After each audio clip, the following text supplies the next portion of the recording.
NYC Prepper here, and it's at it again. It's snowing like crazy out here. Look at this. Just coming down on top of what I already had 16 inches on the ground. And now I'm getting even more snow. This kind of sucks. My truck is loaded with snow, the whole back of the pickup. And it's pretty bad, guys, pretty bad. I actually have food for my birds in the bottom of the back of the pickup truck, and I gotta empty that out.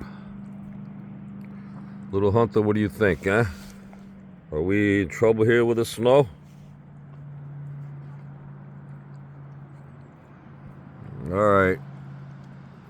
Have a beautiful day, guys. Even if it's a snowstorm like this, have a beautiful day.